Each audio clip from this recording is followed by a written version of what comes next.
My age 27, wife 27 cheated on me with my best friend 26 men. I don't even know where to begin. I can't describe how I'm feeling right now or how to process any of this. I made this account initially to see if anyone else has gone through something remotely similar to this, and unfortunately, it's not that uncommon. I apologize in advance for the length of this post. I just needed to get this all out because I thought I'd go insane. I met my wife, we'll call her Sue, in college. We were both 18 at the time. We hit it off as soon as we went on our first date and were spewing I love yous within weeks of us dating. She kinda pursued me, but I was glad as hell that she did. We shared our deepest insecurities and secrets with each other. And when her dad passed away in her senior year of college, I was there for her through the whole ordeal. Her father had pancreatic cancer. And when he was hospitalized, I'd spend nights at the hospital with her so she wouldn't be alone. We got through it. And that point in time strengthened our bond. She told me she didn't know what she would have done if I hadn't been there for her. She called me her soulmate.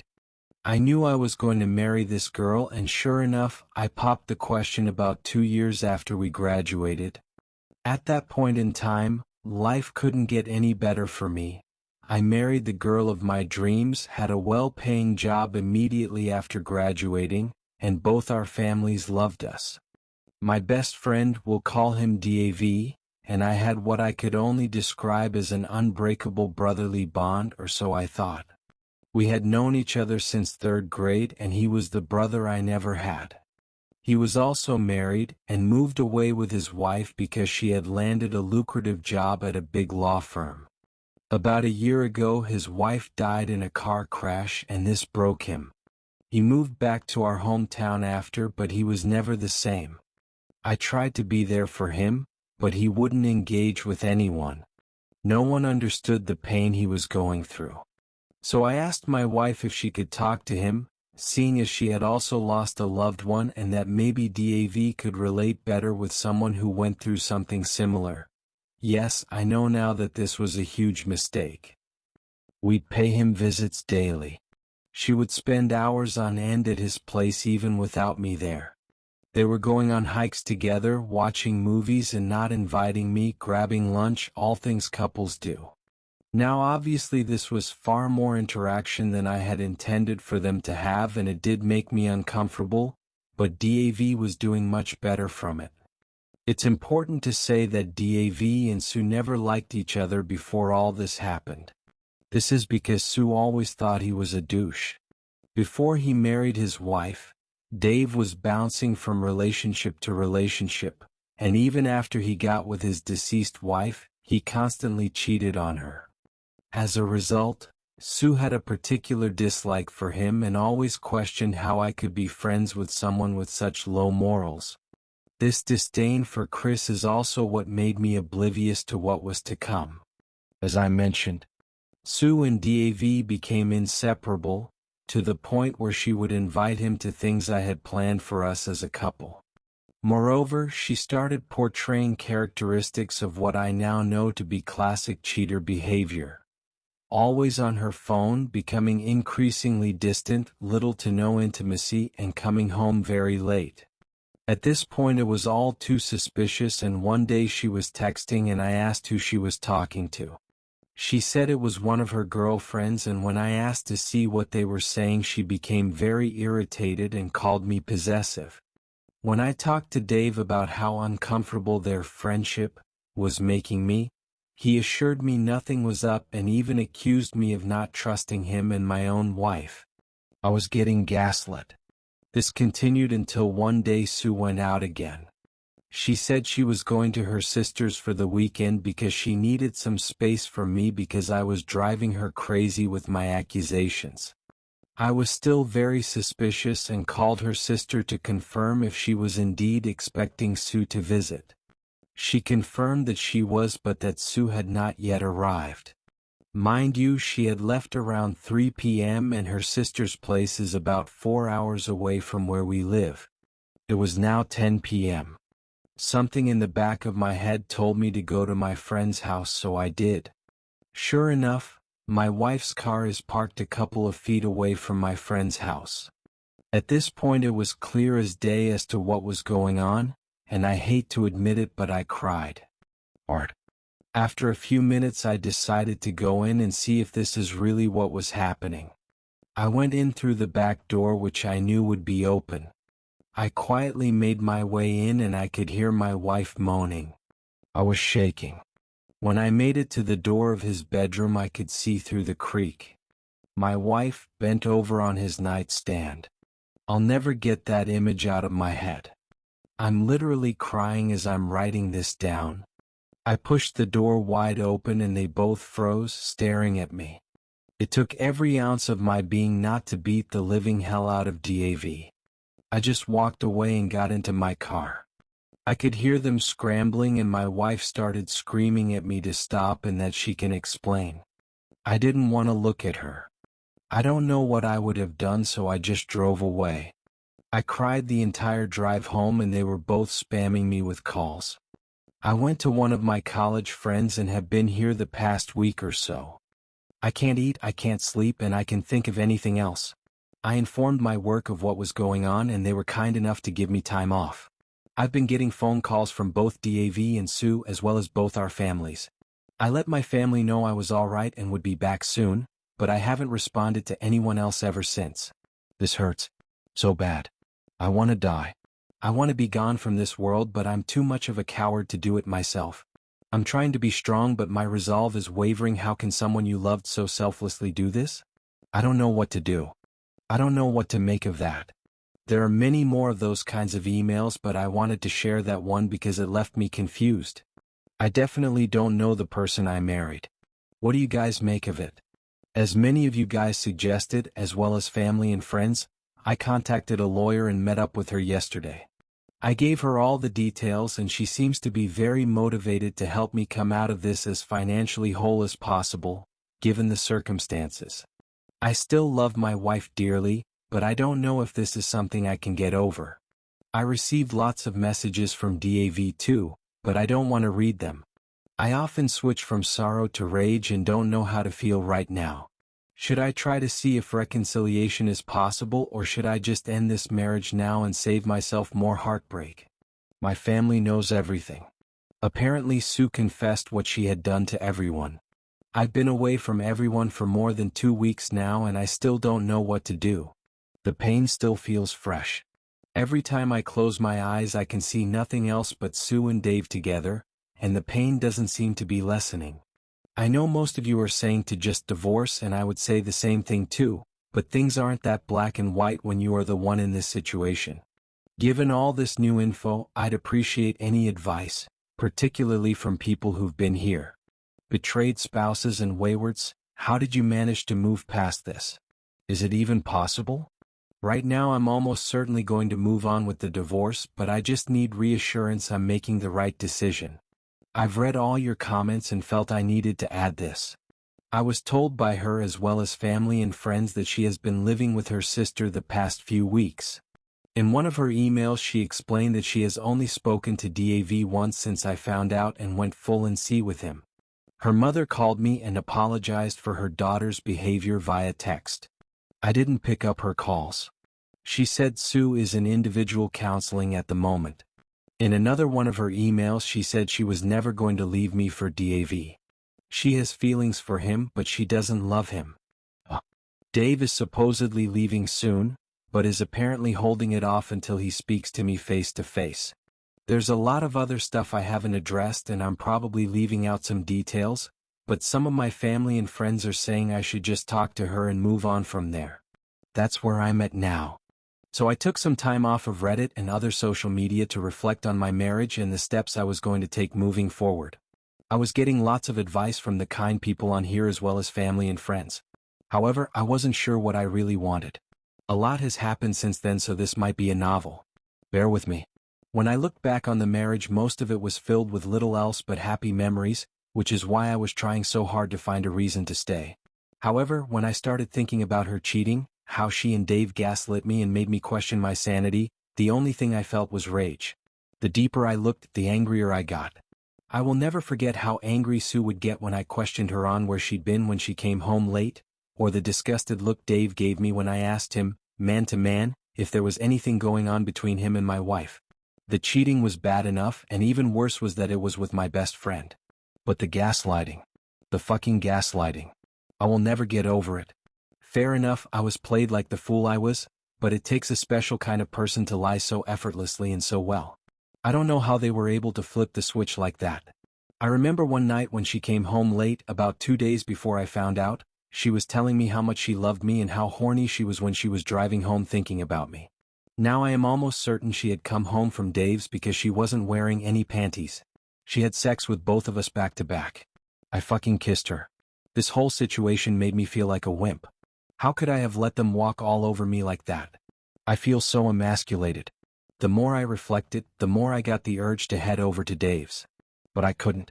There is no justice for me, not with our justice system.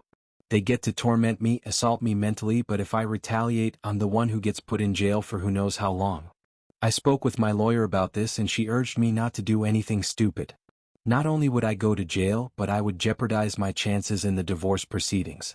She suggested I see a therapist, but I don't want to. I don't see the need. I was still getting spammed with emails from Sue, and they were just making me angrier. She was still spewing the same nonsense as before, and how miserable her life would be without me. She even had the nerve to send me Bible verses on forgiveness. If I mattered that much, why do it? I started going to work again because I wanted to be busy. Being distracted has really helped me cope better, and I don't drink as much as I was at the beginning. One day while at work I received a letter from Sue. I wanted to just throw it away but decided to read it. In it, she talked about her individual counseling and how it helped her discover some underlying issues she was having with herself. The biggest of all being her low self-esteem. She explained that the discrepancy in our attractiveness made her very self-aware and that deep down she wanted to feel desired by someone other than me. According to her, her sister has always been much prettier than her and this contributed to her low self-esteem. She said that even though she knew I was attracted to her and that I made her feel beautiful, she sought that validation from someone else. She apologized again and said it wasn't an excuse, but that she was simply looking for a way to make sure it never happens again if should I decide to give her another chance. She then proceeded to ask if we could try marriage counseling to work things out. I still didn't respond to anything she or her family sent me at this point, so I just ignored it. Anyway, I started the divorce proceedings and the first order of business was splitting our finances, and unfortunately, I couldn't untangle myself from her without her consent. We each have separate accounts as well as a joint savings account, and unfortunately, I can't take what I'm entitled to from it without her. Even though I make significantly more than she does, and have contributed the most to the money in that account, I'll probably have to split it with her 50-50ths. So I just proceeded with filing the divorce papers. She was served a few weeks ago and then the shit show started. The very day she was served, she showed up at my apartment with the divorce petition in her hands. I don't know how she found out where I was. We just stared at each other for what felt like forever, and all the pain from that night came back. All the emotions I felt returned with renewed vigor. I almost teared up again but I didn't. She looked like she had been crying and she rushed towards me and tried to give me a hug. I gently pushed her away, and this somehow made her hysterical. She started shouting, asking why I was giving up on us so easily and if we could just talk it out. At this point, I figured I just wanted to get away from her. Looking at her gave me a wave of different emotions, so I wanted to get away before I did or said anything I would regret. I tried going back to my car and she threw herself on the top of the hood. I asked her what she wanted and she said she just wanted to talk things through, that we couldn't end our marriage in such a manner without at least clearing the air. I relented because she was clearly not taking no for an answer and was making a scene. We got into my apartment and I just sat down and listened to what she had to say. Again, she said she would do anything to save our marriage, that she doesn't love Dave, that she's sorry. She said she did some research on how we can move forward and suggested a trial separation. In this separation, she said I could date whoever I wanted, but that I should hold off on the divorce and at the very least give her the chance to mend our friendship, and then our relationship as husband and wife. She suggested a lot of other crazy stuff like a one-sided open marriage in my favor, tried showing me stories of other couples who have survived infidelity, and even suggested that we should just move to a different state or even a different country, just the two of us. That part kinda hurt me because we had spoken about moving and starting our family not too long before all this shit happened. When she was done, we just sat there in silence, again just staring at each other. And then I asked her why. Why him? Why cheat on me with him and then come back only after I caught her? She started sobbing really hard when I asked these questions. She said she felt really guilty even during the acts, but that she didn't know how to stop. That she was so deep in the affair that he didn't think of the consequences and what she was going to lose. She said that the counseling made her realize that she probably would have cheated on me at some point, if not with Dave then with someone else. This was supposedly because of the same underlying issues that she was unaware of. I asked her if she loved Dave and she promised me she didn't love him. That they haven't spoken since I left and that she doesn't even know where he is now. That she loved only me and would do anything to make up for what she has done to us. I asked her if she had ever cheated on me before all of this, and she swore on her dead father that this was the first and last time. I asked her who else knew about her and Dave. She hesitated and said only her sister, but that she only knew about it a few days before I found out, and that she implored her to end it and come clean to me. You guys who suggested that the sister knew were spot on. I also asked her why she was begging. Why she didn't just leave to be with Dave. I asked her if she was only doing this because she felt like it was the right thing to do, and not because she actually wanted to be with me. She answered saying that she was doing it because she loves me and because she knows she made some horrible choices. We talked for a long time. A lot of crying on her end, but not for me. I had cried enough when I first found out and didn't have any more tears to shed over this. Then I asked her if there was anything else she wanted to tell me, if there was anything else she was keeping secret. She started sobbing again and asked me not to get angry. I got really nervous when she said that. She started crying for a bit before I urged her to just say it because she was making me uneasy. Then it came out. She said she found out she was pregnant not long after I had left and that she got an abortion because she wasn't sure who the father was. She said she thought if it turned out to be Dave's there would be no room for reconciliation, and she felt she had to do it. I couldn't believe what I was hearing. I was in shock and she started begging even more not to let this be the end of our relationship. I just went numb. I asked her to leave and she begged me to stay. That we still needed to talk. All this begging was simply infuriating, coupled with the news I just heard. I asked her how far along she was when she found out she was pregnant and she said a few weeks. Then it hit me. Wait. You said in an email that you only started having sex with Dave about a week before I found out. Was that a lie? She nodded. She fucking nodded. She explained that she only said that because she didn't want to hurt me with the details and was trying to minimize it. She confessed that it was physical for less than a month. She tried to console me but I pushed her away. I asked her to leave and never come back. She tried saying something but I just started yelling at her to leave. She asked if we could talk again once I've processed everything and I refused. I told her I had found a job in another state and would be moving as soon as the divorce was underway. In our state, there is a 2-month cool-off period after you file. I had already planned on doing this and was just finalizing everything before I resigned from my current job. I had already given my boss a notice at that point. When she heard this it was more of the same crying and pleading like before. I told her to leave or I would call the police. She reluctantly left and I just lay on the floor wondering where I went wrong. How did my marriage get to this point in such a short period of time? I just couldn't understand it. I was somewhat sure of the divorce before but after she and I spoke, I was now more sure of my decision than ever before. I ignored all efforts on Sue's end for contact again. However, a few days ago, this was on Thursday, I received a phone call from my mom that Sue was in the hospital. Apparently, she was hospitalized for a drug overdose. This all felt like a nightmare. I still don't know how to process all of this. Why is all of this happening? I visited Sue in the hospital and she seemed to be okay, but she was checked into a psych ward. That's where things are at now. I still have no idea why she would do this, and the time I visited her, she was asleep. It hurts cause I still love her and right now I'm just happy she's okay. I haven't been thinking of the divorce given what's going on right now. How do I even proceed? There's probably a lot of important details I'm leaving out but adding them will just make this unbearably long. I just need suggestions on what I should do next. My life is a disaster. I was hoping my last update would be my last post relating to this matter but here I am again. It's been about 8 months since my life turned into a shit show and unfortunately for me things just keep getting worse.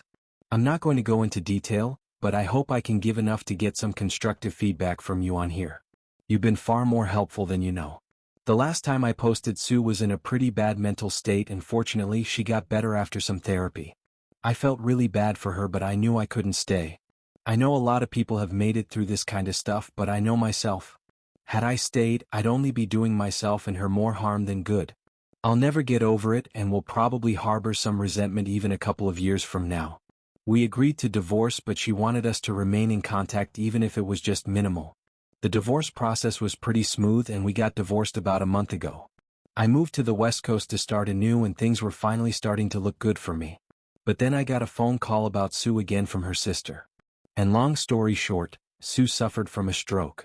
She is almost completely immobile on the left side of her body and can barely speak. I can't even put into words how fucking devastating that was to hear, let alone how crushed I felt when I went to visit her. She looked nothing like the person I knew and she'd always cry when she saw me. One of the worst parts about all this is I can't help but feel like it's my fault this happened to her. People tell me it isn't, but I feel like it is. Even though her closest family says it's not my fault, I can sense some hostility from them whenever I speak to them. Her aunt cussed me out in front of everyone when she saw me and they were all silent. They just asked me to leave it alone and get on with my life. As much as I wish I could just move on, it still hurts knowing how all this shit turned out. I haven't spoken to Sue since she got the stroke and her family won't let me see her cause apparently, I cause her stress. I don't even know the full details because I don't have the right to know now. I just can't seem to catch a break.